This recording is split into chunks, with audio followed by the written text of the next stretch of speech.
Visakha drugs కేసులో పెద్దల హస్తం ఉందా? బలమైన శక్తి ప్రోద్బలం మేరకే సంధ్య ఆక్వా కంపెనీ ఈస్ట్ దిగుమతికి ఆర్డర్ చేసిందా? బ్రెజిల్లో బయలుదేరిన ఓడా వైజాగ్ పోర్టుకి ఇలా చేరింది. పొత్తుకు తుది రూపం వచ్చిన తర్వాతనే సాగర తీరం చేడుకోవడం కాకతాళీయమేనా? G20 కూటమిపై అధ్యక్షుడిపైనే బురద చల్లుతున్నారా? ఎల్లో మీడియాకు ఎందుకింత బరితెగింపు? ఎవరి హవాలా కొలంబస్? గత సంవత్సరం బ్రెజిల్ అధ్యక్షునిగా లూలా డసిల్వా ఎన్నికయ్యారు.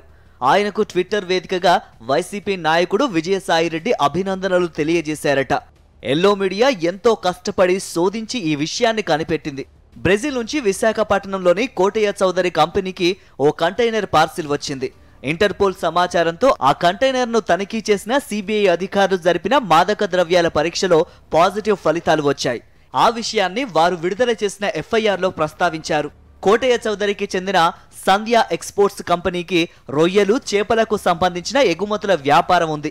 రొయ్య విత్తనాన్ని పొదిగే హెచరీ కూడా ఉంది. త్వరలో రొయ్యల దానాను తయారు చేసే మరో కేంద్రాన్ని కూడా తెరవబోతున్నారు. ఆ దానా తయారీలో ఉపయోగించడానికి పొడి చేసిన ఈస్ట్ను తెప్పించుకోవడానికి సంధ్య కంపెనీ బ్రెజిల్లో ఆర్డర్ పెట్టింది. ఈ పదార్థాన్ని చైనా నుంచి, యూరోప్ నుంచి కూడా దిగుమతి చేసుకోవచ్చు. బ్రెజిల్తో పోలిస్తే దూరాభారం కూడా తక్కువ.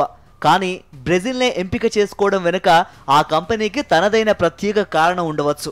ఈస్టును బ్రూవరీలు, వైనరీలు, బేకరీల్లో ప్రధానంగా వాడతారు. ఆక్వా దానా కోసం కూడా వాడతారట. కోటయ్య చౌదరి కంపెనీ తెప్పించిన పొడి ఈస్ట్ డబ్బాల్లో డ్రగ్స్ బయటపడ్డాయనే వార్త లోకానికి ఇంకా తెలియక ముందే లోకేష్ బాబుకు తెలిసిపోయింది. ఎక్స్ వేదికగా ఆయన ఉలిక్కిపడ్డారు. వైజాగ్ను నాశనం చేసేందుకు వైఎస్ఆర్సీపీ వాళ్ళు తెప్పించారని ఆరోపణలు చేశారు. చినబాబు ఉలికిపాటు సరిపోలేదని చంద్రబాబు కూడా మరోసారి గట్టిగా ఉలిక్కిపడ్డారు. తెల్లారి లేచేసరికి ఈనాడు పత్రిక మరింత గట్టిగా ఉలిక్కిపడింది. దాంతోపాటు మిగతా ఎల్లో మీడియా కూడా. ఈ డ్రగ్స్ సరఫరా వెనుక ఖచ్చితంగా వైఎస్ఆర్సీపీ హస్తం ఉందని వారు ఏకగ్రీవంగా తీర్మానించి పారేశారు. నెమ్మదిగా అసలు విషయాలు బయటికి రావడం మొదలైంది. కోటయ్య కంపెనీ చుట్టూ అల్లుకున్న తెలుగుదేశం, బీజేపీ నేతల బాంధవ్యాలు బయటపడ్డాయి. సామాజిక బాంధవ్యాలే కాదు, వ్యాపార భాగస్వామ్యాలు కూడా వెల్లడి కావడం మొదలైంది. దాంతో మన ఎల్లో మీడియా ఉలికిపాట్లో నుంచి తత్తరపాట్లోకి మారింది. ఆ తత్తరపాట్లో నుంచి వచ్చిందే లూలా డసిల్వాకు విజయసాయిరెడ్డి అభినందనలు చెప్పారనే మోకాలు బోడిగుండు సంబంధిత ఆరోపణ. విజయసాయిరెడ్డి అభినందనలు ట్విట్టర్లో చెప్పారు గనక కృతజ్ఞతగా బ్రెజిల్ అధ్యక్షుడు దగ్గరుండి డ్రగ్స్ను షిప్లో లోడ్ చేయించి ఉంటారని మన జనాల్ని నమ్మించాలనే వెధవాయిత్యం ఎల్లో మీడియాలో కనిపించింది. సూర్యుడిపై ఉమ్మయ్య చూసే మూర్ఖత్వం అంటే ఇదే. లూయి ఇనాసియో లులా డసిల్వా ఒక కార్మికోద్యమ నేతగా తన ప్రజా జీవితాన్ని ఆరంభించిన వ్యక్తి.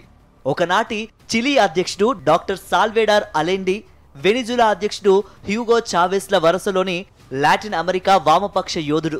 మొదటిసారి అధ్యక్షుడిగా ఎన్నికైనప్పుడు ఆయన అమలు చేసిన బోల్సా ఫామిలియా, ఫోమ్ జీరో పథకాలు కోట్లాది మంది బ్రెజిలియన్లను దారిద్ర్యం నుంచి విముక్తి చేశాయి. కోట్లాది పేద కుటుంబాల పిల్లలను విద్యావంతులుగా తీర్చిదిద్దాయి.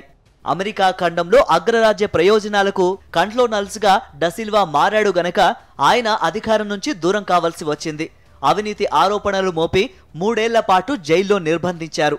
ఆరోపణలన్నీ శుద్ధ అభండాలేనని సుప్రీంకోర్టు తీర్పు చెప్పి ఆయన్ను జైలు నుంచి విడుదల చేసింది. తర్వాత జరిగిన ఎన్నికల్లో దేశాధ్యక్షునిగా 3వ ఎన్నికయ్యారు. ఈ సందర్భంగా సకల దేశాధినేతలు, లక్షలాది మంది రాజకీయ ప్రముఖులు, కోట్లాది మంది అభిమానులు ఆయనకు శుభాకాంక్షలు చెప్పారు. అందులో విజయసాయిరెడ్డి ట్వీట్ ఒకటి. ఒక ప్రముఖ దేశానికి అధ్యక్షునిగా, G20 దేశాల కూటమికి ప్రస్తుతం అధ్యక్షునిగా ఉన్న వ్యక్తిపైనే బురద జల్లడానికి వెనకాడలేదంటే ఎల్లో మీడియా బరితెగింపు ఏ స్థాయిలో ఉంటుందో అర్థం చేసుకోవచ్చు. నారాయణ్ సన్స్తో పాటు ఎల్లో మీడియా కూడా ఈ విషయంలో అతిగా స్పందించింది.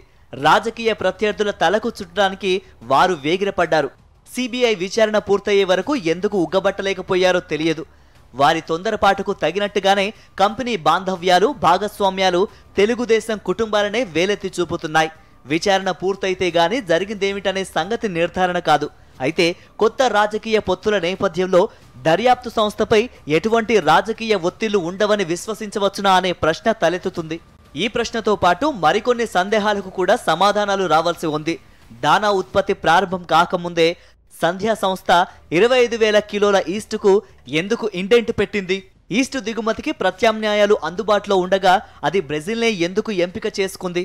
బ్రెజిల్ నుంచి బయలుదేరిన ఓడ విశాఖ రావడానికి ఎక్కువ సమయం తీసుకుందన్న పాయింట్ను సిబిఐ ముందు కంపెనీ ప్రతినిధులు ఎందుకు నొక్కి చెబుతున్నారు? మధ్యలో తమకు తెలియకుండా ఎవరో ఈ డ్రగ్స్ను బాక్సుల్లో పెట్టి ఉంటారని బుకాయించడం కోసమా? అలా మధ్యలో దూర్చడం సాంకేతికంగా సాధ్యమవుతుందా? విచారణ తర్వాత డ్రగ్స్ను తెప్పించడం వెనుక బాధ్యత సంధ్యా కంపెనీదే అని తేలితే ఆ కంపెనీ ఎందుకు ఆ పని చేసినట్టు? స్వయంగా డ్రగ్స్ వ్యాపారంలోకి దిగిందా, లేక ఎవరైనా కమిషన్ మీద ఈ పని అప్పగించారా? రెగ్యులర్గా దిగుమతులు చేసుకునే కంపెనీలతో డ్రగ్స్ వ్యాపారులు కమిషన్ ఒప్పందాలు చేసుకునే అవకాశం ఉంది. కానీ సంధ్యా కంపెనీ దానా ఉత్పత్తిని ఇంకా ప్రారంభించనే లేదు. అటువంటి ఉత్పత్తిని ప్రారంభించే ప్రయత్నాలు చేస్తున్నట్లు ఆంధ్రప్రదేశ్ ఆక్వా అథారిటీకి ఇప్పటి వరకు ఎటువంటి సమాచారం ఇవ్వనే లేదు. అప్పుడే ఈస్ట్ దిగుమతికి ఎందుకు తొందరపడినట్టు? డ్రగ్స్ వ్యాపారంలో ఉన్నవారు కాకుండా మరేదో బలమైన శక్తి ప్రోద్బలం మేరకే ఈ కంపెనీ ఈస్ట్ దిగుమతికి ఆర్డర్ చేసిందా?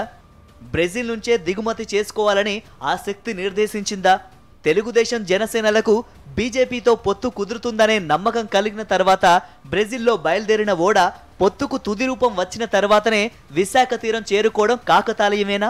డ్రగ్స్ సరఫరా పంపిణీ వ్యాపారాలతో ఒప్పందాలు చేసుకోవడం మనీ లాండరింగ్లో కొత్త పద్ధతిగా మారిందా?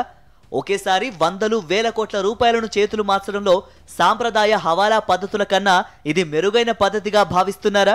ఎందుకంటే ఇండియాలో డ్రగ్స్ దందా టర్నోవర్ 1,00,000 కోట్లు దాటిందని నిపుణులు అంచనా వేస్తున్నారు. 2022 జూన్ నుంచి 2023 జూలై 15 వరకు నార్కోటిక్ కంట్రోల్ బ్యూరో రాష్ట్రాల బృందాలు కలిసి సుమారు 12,000 కోట్ల రూపాయల విలువైన మాదక ద్రవ్యాలను ధ్వంసం చేశాయి. ఇంతకు కనీసం 10 రెట్లు ఎక్కువ వినిమయం దేశంలో ఉన్నట్లు భావిస్తున్నారు. బ్రెజిల్ సరిహద్దు దేశాల్లో కొలంబియా ఒకటి. ప్రపంచంలో అతిపెద్ద మాదక ద్రవ్యాల సరఫరా కేంద్రం ఆ దేశం. అయితే కొలంబియా నుంచి రవాణా అయ్యే సరుకుల కన్సైన్మెంట్లపై దాదాపు అన్ని దేశాల్లో నిఘా తీవ్రంగా ఉంటుంది. నకసిక పర్యంతం పరిశీలిస్తారు.